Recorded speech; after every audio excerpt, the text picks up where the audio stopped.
there is a man to pray, there is a God to answer. in case there's no man to pray, There is no God to answer.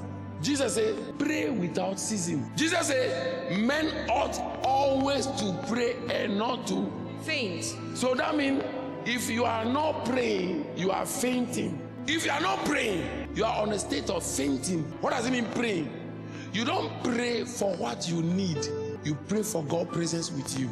You don't pray because you need a help. You pray because you love God. You don't pray because you need God to help you. You pray because you know if God is on your side, you will not have the need. If you refuse to pray, it's because you love to faint. You want to be taken by surprise. Problems will take you by Right. Are you aware that if you are lazy to pray because you are under attack of the devil, you must be a captive slave to darkness?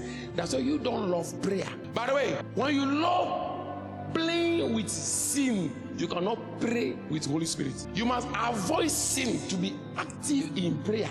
Your devotion to pray is your separating from sin, because sin have a rules. What is the rule of sin? Romans chapter 8 verse 1 and 2. The rule of sin is there. Sin have a law. So if you like sinning, you are under a particular law. It's ruling you. Therefore, there is now no condemnation, no guilty verdict. Now listen to me carefully. Watch me. Stop writing. What does it mean, guilty verdict? Sin keep your conscience on regret, blame, feel rejected, feel abandoned. So your guilty conscience keep you a slave so that you cannot come to God. Your sin is not the problem. Your guilt is a problem. But when the guilt go, you come to God. That's why when the sin take about 3 months, you now gather courage to come to God.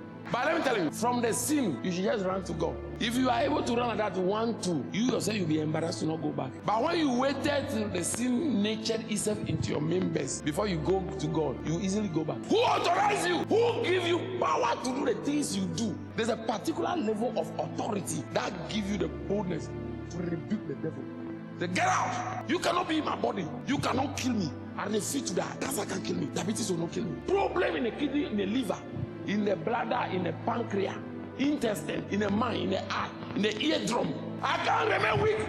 Father set me on fire. I refuse to give up. If there is God, I must have a miracle. Once there is God, miracle is bound to happen. When there is no God, no miracle.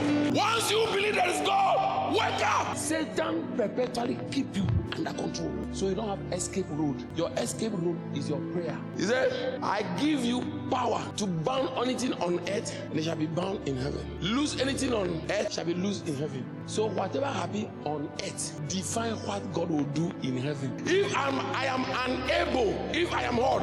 Unable to do nothing with prayer, God will be unable to do nothing from heaven. The sincere you become, the busy God rise, the easy. Whether God will respond to you or not, it is defined by you. So no one have an excuse to give, because it is given to you to choose. It is given to me to choose.